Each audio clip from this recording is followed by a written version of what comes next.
आप सभी लोगों को मेरा बहुत बहुत नमस्ते।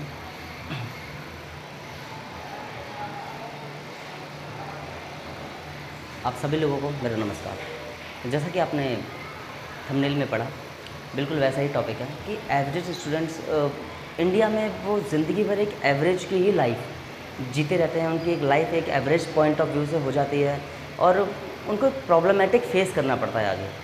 एक तो ये आज मुझे लगा कि मुझे बताना चाहिए, क्योंकि ये फेस किया भी है और चलता भी आ रहा है, ये कॉन्टिन्यूटी में है। तो मुझे लग रहा है मुझे ये बताना चाहिए। ज़्यादा लंबी वीडियो नहीं बनाऊंगा, थोड़े समय आपको समझाने की कोशिश करूंगा ताकि आप समझें। और क्यों 10वीं के बाद बच्चों को मुश्किलात आती हैं, प्रॉब्लम्स आती हैं, और क्यों और 11th और 12th के बच्चों को प्रॉब्लम्स फेस करनी पड़ती हैं जब वो कोई भी स्ट्रीम लेते हैं। तो सबसे पहले तो मैं ये बताता हूँ, देखो ये मेरे बहुत दिल का पार्ट है जो मैं आपको बताने जा रहा हूँ कि एवरेज बच्चे जो हैं वो एवरेज क्यों रह जाते हैं, और ऐसा है। देखो पता है क्या, मैं आपको सीरियसली बताऊँ कि जो जैसे क्लासरूम है, क्लासरूम के अंदर अगर 100 बच्चों की कैपेसिटी है, बच्चे पढ़ रहे हैं, तो अगर उसमें से 10 या 15 बच्चे रिज़ल्ट अच्छा निकाल देते हैं तो उस क्लास का अच्छा रिज़ल्ट बोल दिया जाता है, जो कि नहीं होता यार। ये रिज़ल्ट नहीं होता है। रिज़ल्ट ये होता है कि जब सब बच्चे साथ में आपके पढ़ रहे हैं, जो 100 के 100 बच्चे हैं उनका अच्छा रिज़ल्ट आए, उनको समझ में आए और वो परफॉर्म कर पा रहे हैं अपनी चीज़ को। मेरे ख्याल से लगता है कि वो एक अच्छी चीज़ है। पर इसमें पता है, हर स्कूल, ज़्यादातर प्राइवेट कह लो, गवर्नमेंट कह लो, दिल्ली के कह लो या ऑल ओवर इंडिया के कैप्चर करो, आप सभी इस चीज़ में एक अपना भागीदारी निभाते हैं। किस बेस पे मैं बताता हूँ, देखो जैसे कि, और ये बिल्कुल ओन चीज़ है जो मुझे बहुत फ़ील हुई है, अपने बचपन में भी फ़ील हुई है और अभी भी फ़ील हुई है, और बच्चों को अब जो मैं देखता हूँ उनको भी फ़ील होती है। ये कटी नहीं, अभी भी हो रही है। वो देखो कैसे, मैं आपको बताता हूँ। जैसे ये कोई भी एक क्लासरूम है, ये कोई भी एक क्लासरूम है, ये क्लासरूम में अब यहाँ पर टीचर, यहाँ पे टीचर हैं, यहाँ पे ये रो हैं। अब मैं ये आपको बेसिक में एवरेज क्यों रह जाता है वो मैं बेसिक से स्टार्ट कर रहा हूँ, बिल्कुल फर्स्ट क्लास के, सेकंड क्लास से, थर्ड क्लास से। अब जैसे कोई भी बच्चा फर्स्ट सेकंड थर्ड में पहुँचता है, अब थोड़ा सा इसमें पार्टिसिपेशन पेरेंट्स के लिए भी ज़रूरी है और टीचर्स के लिए तो है ही है। अब एक पिक्चर आई थी जय भीम, सैल्यूट है उस पिक्चर को, तो वो तो बेस्ट पिक्चर, मतलब कि इतनी बढ़िया पिक्चर है। जैसे उस पिक्चर में बताया गया है, सिंपल सी बात है, सब पुलिस वाले अच्छे नहीं होते, कुछ बुरे भी होते हैं, सब बुरे नहीं अच्छे भी होते हैं। तो हम दोनों तरफ का चीज़ें देख सकते हैं। बिल्कुल वैसे ही भाई टीचर गुरु हैं, बहुत बड़े, उनकी वजह से ही हम सब कुछ होते हैं। तो वैसे ही सभी टीचर भी अच्छे नहीं होते हैं, मैं आपको सच्चाई बता रहा हूँ। बहुत टीचर ऐसे हैं जो बच्चों की ज़िंदगी बना देते हैं, उनको कुछ कामयाब बना देते हैं, पर कुछ कुछ ऐसे हैं जो बस से तनख्वाह उठाने आते हैं। ये वीडियो उन टीचर्स के लिए है, उन स्टाफ के लिए है। इसके ऊपर रोशनी डालो, क्योंकि गवर्नमेंट हमारा अपर लेवल पे काम कर देती है, पर ये बेसिक चीज़ें ना बच्चा बोल पाता है और ना कह पाता है। तो ये उसके लिए, अब बच्चा सेकंड थर्ड में है, थर्ड फोर्थ में है। अब ये थर्ड फोर्थ की क्लास में बता रहा हूँ आपको, ये क्लास चल रही है थर्ड की मान लो, या तो फोर्थ क्लास चल रही है। इस थर्ड फोर्थ क्लास में क्या होता है, जो बच्चे यार, जो बच्चे टीचर से कोऑर्डिनेटेड हैं, अभी तो छोटे ही हैं, या फिर तो फोर्थ क्लास मान लो, कोऑर्डिनेटेड हैं, और जो अपने अपने डेस्क चुन लेते हैं। कोई बच्चा यहाँ भी बैठा होता है, कोई यहाँ भी होता है, कोई यहाँ भी होता है, कोई यहाँ भी होता है, इस रो में भी कुछ यहाँ भी होते हैं और कुछ यहाँ भी होते हैं। तो इन वालों से कोऑर्डिनेशन ज़्यादा रहता है, इन वालों से कोऑर्डिनेशन ज़्यादा रहता है। पर टीचर्स पता नहीं क्यों ये रोल प्ले करते हैं, ये काम करते हैं कि इन बच्चों से अपना कोऑर्डिनेशन बनाए रखते हैं, इन बच्चों से रहते हैं। अब जो ये जो हम इन जो लाइंस को हम मानते हैं, ये एवरेज लाइंस हम गिनती करते हैं, इनको एवरेज बच्चे बैठते हैं, और ये तो फिर बैक बेंचर्स, ये बैक बेंचर्स होते हैं। अब एवरेज बच्चों को एवरेज ही रह दिया जाता है, क्योंकि यहीं से उनको फीड अपॉन किया जाता है उस तरीके से। अब बच्चा कुछ भी काम कर रहा है, कुछ भी काम कर रहा है यार, बच्चे इनोवेटिव होते हैं। हर बच्चा मेरे हिसाब से तो भाई 100% बेस्ट माइंडेड होता है। उससे आप माइंड को किस तरह से, ये तारे ज़मीन पर, खिचड़ी करूँ, सॉरी आई एम सॉरी, तारे ज़मीन पर, और वो क्या कहते हैं, हिचकी पिक्चर क्या बताती है, यही तो बताती है वो बच्चे कैसे, बच्चे को ऐसे ऐसे प्रॉब्लमेटिक बच्चों को भी इतना व्यू पॉइंट उनका चेंज कौन करता है, टीचर्स ही करते हैं ना। अब उस पिक्चर में भी कुछ वैसे टीचर्स भी थे जो उसको कितना डिमोटिवेट करते थे, फिर एक टीचर आया और वो एक आया। यही मेरा पॉइंट है कि ये स्कूल्स में क्या होता है, कोई भी स्कूल में, कि यार अच्छे टीचर की संख्या कम है जो बच्चों को समझते हैं, बोल पाते हैं, पर जो ऐसे डिमोटिवेटिंग टीचर है, डिमोटिवेटिंग, वो भर गई है मात्रा उनकी यार। मतलब जो बच्चों को नहीं अब देखो कैसे आगे जो बच्चे बैठे हैं ये कोऑर्डिनेटिंग कर रहे हैं, बच्चे से बात कर रहे हैं, काम हो रहा है, पर ये जो पीछे बच्चे हैं ये इतना अच्छा परफॉर्म नहीं कर पा रहे हैं। अब टीचर का क्या है कि भाई हर बच्चे से अपना कोऑर्डिनेशन पूछे कि भाई इसको समझ में आया, इसको आया, इसको आया, इसको आया। टीचर ज़्यादातर क्या कर रहे हैं, अभी मैं सच्ची बता रहा हूँ, कि इन्हीं बच्चों से या इसी वाले एरिए से बस पूछ लिया और समझ में आया तो ठीक है, नहीं समझ में आया तो भी वेल एंड गुड है, इतना ही चल रहा है। अब ये तो जवाब दे रहे हैं सामने और सामने इन्हीं टीचर से कोऑर्डिनेशन हो रहा है। अब जवाब दे रहे हैं तो ठीक है, ये बच्चे तो और ध्यान नहीं दे रहे हैं। अब टीचर्स भाई, टीचर्स का मेन काम है कि इन सभी पे ध्यान दिया जाए, एक एक बच्चे पे ध्यान दिया जाए भाई। और दूसरा, टीचर्स इन बच्चों से अगर एक दो बार जवाब नहीं दे रहे हैं बच्चे, मैं बहुत अपनी चीज़ बता रहा हूँ, ये हर बच्चे की चीज़, दिल की बात, ये बच्चे जो जो बीच में बैठे हैं, एक दो जवाब नहीं दे पा रहे हैं, तो टीचर इनसे कोऑर्डिनेशन छोड़ देता है, पीछे वाले बच्चों से कोऑर्डिनेशन छोड़ देता है और इन बच्चों से कोऑर्डिनेशन बढ़ा लेता है, बना लेता है। ऐसा नहीं करना है। आप इनसे कोऑर्डिनेशन छोड़ देते हो, ये तो बच्चे हैं, ये तो वैसे आपसे कोऑर्डिनेशन छोड़ देंगे। बच्चे कोऑर्डिनेशन छोड़ देते हैं, नज़रें मिलाना छोड़ देते हैं, आपसे छुपने लग जाते हैं, जब भी पढ़ते हैं बैग आगे रख लेते हैं, अपना फेस छुपाते हैं, तो आपसे बन नहीं पाते हैं, आपसे अपनी बात नहीं बता पाते हैं, आप भी इनसे हट जाते हो, बच्चे भी हट जाते हैं। और ये क्राइटेरिया वो लाइफ लॉन्ग फॉलो कर रहे हैं यार, अभी तक चल रहा है, ये प्रॉब्लमेटिक चीज़ चल रही है। अब यही बच्चे, अब एक मिनट में रब करके आपको समझाता हूँ। अब यही वाले मैं थोड़ा बड़ा करके बनाता हूँ, ये वाला चार्ट, ये वाला मैंने बॉक्स बनाया था,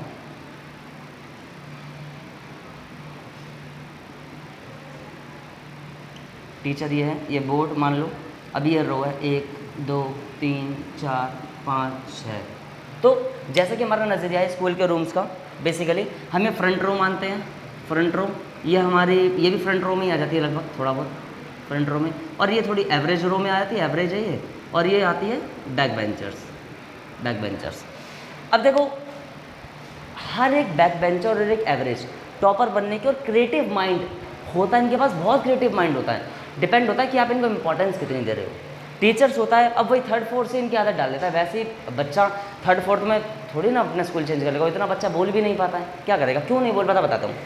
फ्रंट बेंचर से आप, फ्रंट रो से आप अच्छे से कोऑर्डिनेटेड कर रहे हो, पर ये जो बेंचर्स हैं, एवरेज वाले जो बेंचर्स हैं, ये अपनी बात बोल ही नहीं पाते हैं, क्योंकि भाई आप इनसे आज टफ क्वेश्चन पूछ लिया और भाई अगले दिन इनसे ना तो आसान पूछा ना तो पूछा ही नहीं, ठीक है इनको समझ में आ गया, आगे बढ़ो, बात खत्म। ये पीछे जो 60 बच्चे बैठे हैं, कहीं भी जाएं, 30 बच्चों को आ गया, बहुत बढ़िया, ये क्या चक्कर है, क्लास कैसे चलेगी, ये मोटिव है क्या?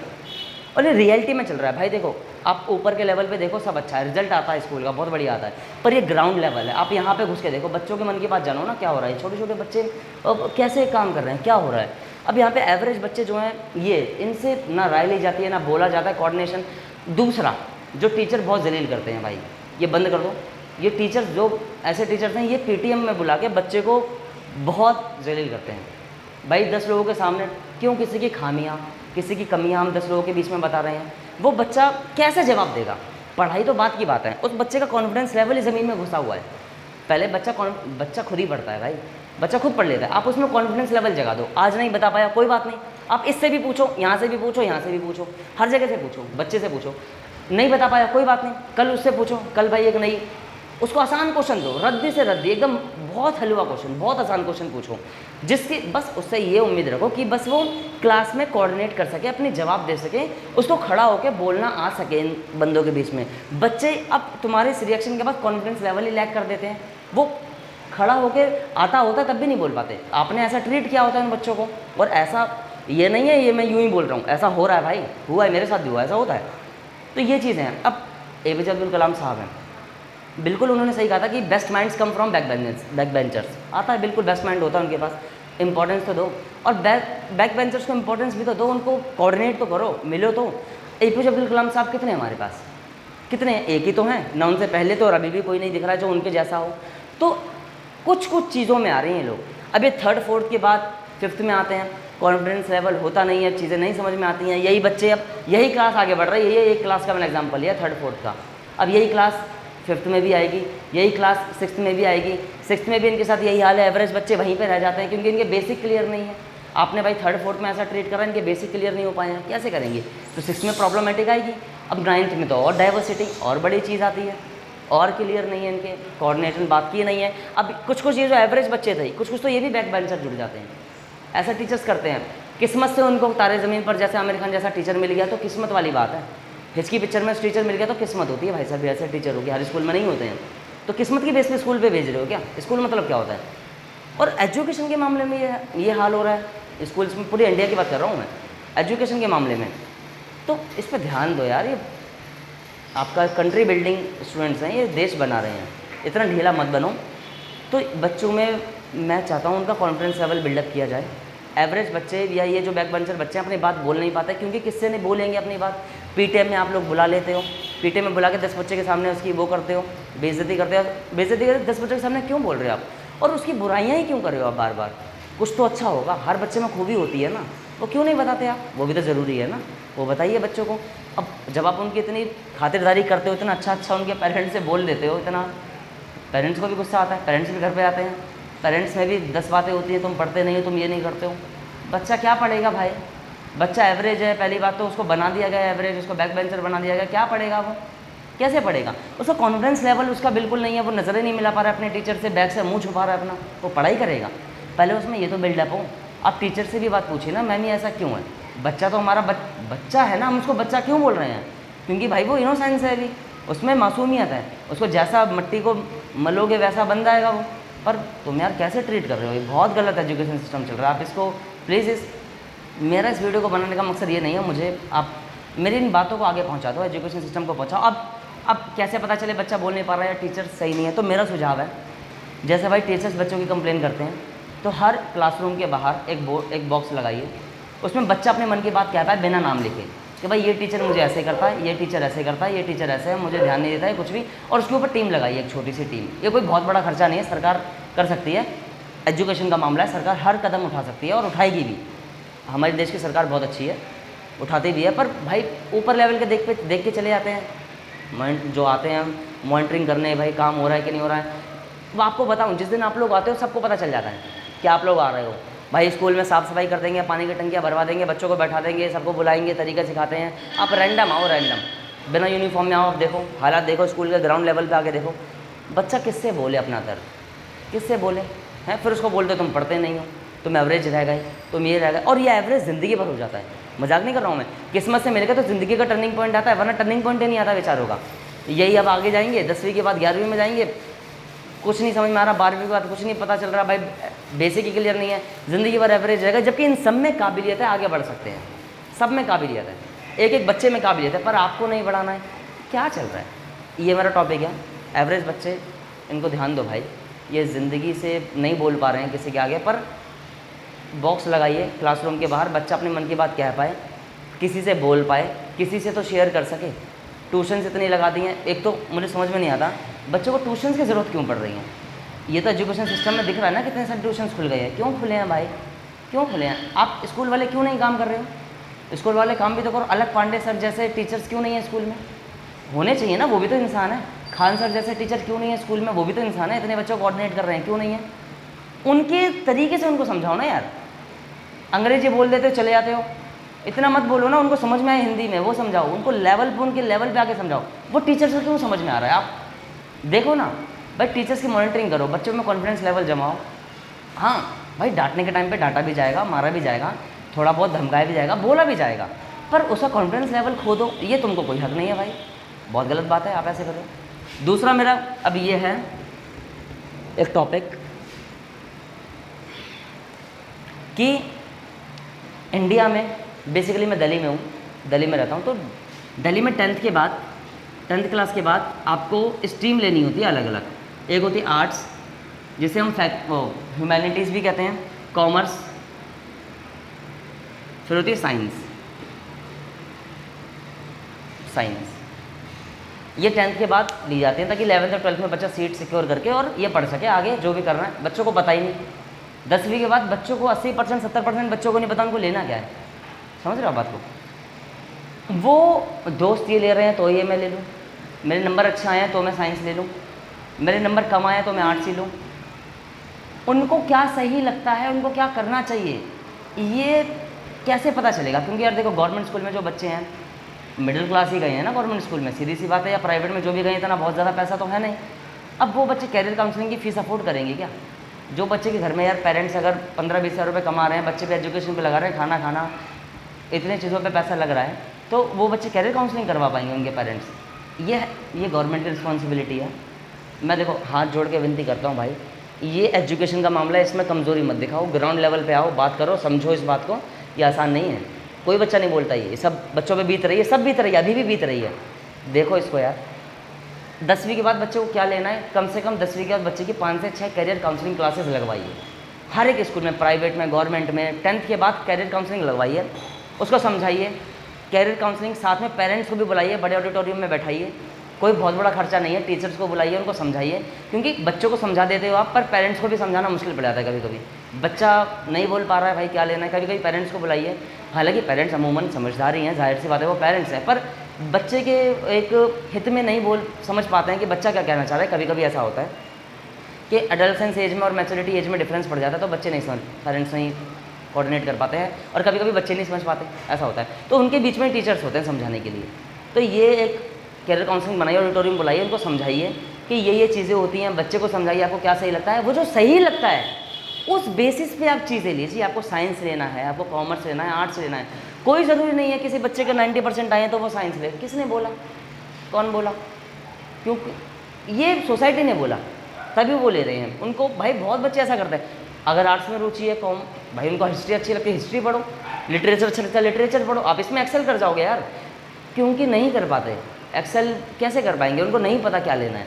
कई बच्चों को नहीं पता, आप जो अफोर्ड कर पाते हैं, जिनको गाइडेंस अच्छी है वो कर लेते हैं, जिनको गाइडेंस नहीं है, लक बाय चांस पे चल रहे हैं, वो चल जाते हैं। अब ये इतना बड़ा टर्निंग पॉइंट है, जैसे शादी के बाद एक टर्निंग पॉइंट नहीं आता, ज़िंदगी बदल जाती है एकदम यार। मतलब शादी के बाद एकदम ज़िंदगी अब एकदम होती नहीं, एकदम से चेंज, टर्निंग पॉइंट, वही टर्निंग पॉइंट है ज़िंदगी का यार।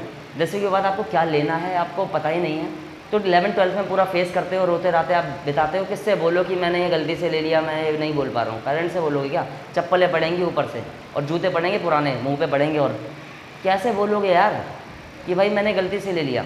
चलो ठीक है, आप ये बात नहीं बोल पा रहे हो, पर ये अब आप उसको लेके चलोगे साथ में। 12th के बाद आपने वो किसी तरह काट लिया, कुछ परसेंटेज आ गया, अब कॉम्पिटिटिव के लिए कुछ भी चीज़ है, कॉम्पिटिटिव जो भी है, आपको मनी नहीं है तो कैसे काम करोगे? सबसे पहली बात तो ये है। तो उस जड़ पे जाओ, मेरा बस कहने का मकसद ये है, ये जड़ ये है, इस पे काम करो। आप बच्चे को करियर काउंसलिंग दो, और हर एवरेज बच्चे को एवरेज की तरह ट्रीट करना बंद करो। बच्चों में कॉन्फिडेंस लेवल बिल्डअप करिए, बच्चों में आई कॉन्टैक्ट बनाइए, बच्चों में क्रिएटिविटी जगाइए। मैं लास्ट में अपने चीज़ें जो है वाइंड अप करते करते एक चीज़ मैं बताऊँगा कि देखिए, हम ऊपर के लेवल पे बात कर लेते हैं, बच्चे नहीं बोल पाते। ग्राउंड लेवल पे आकर देखिए, बच्चे जूझ रहे हैं, कॉन्फिडेंस लेवल नहीं है, बोल नहीं पा रहे हैं, समझ नहीं पा रहे हैं कि क्या करना है। उनकी दिल की भावनाओं को समझिए। टीचर्स से मैं अनुरोध करता हूँ हाथ जोड़ के, प्लीज़ बच्चों से ऐसा मत करिए भाई, बच्चों से इतना पिछड़ाव मत पैदा करिए। कई टीचर्स ऐसे पिछड़ाव, और उन लोगों को मैं सैल्यूट भी करता हूँ, उन टीचर्स को जो ऐसे बच्चों को ध्यान देते हैं और उनको एक्सेल करवाते हैं, ज़िंदगी बदल देते हैं उनकी, इतने कामयाब बना देते हैं। ऐसे भी टीचर्स हैं, ऐसे ही टीचर्स चाहिए, ऐसे बनिए।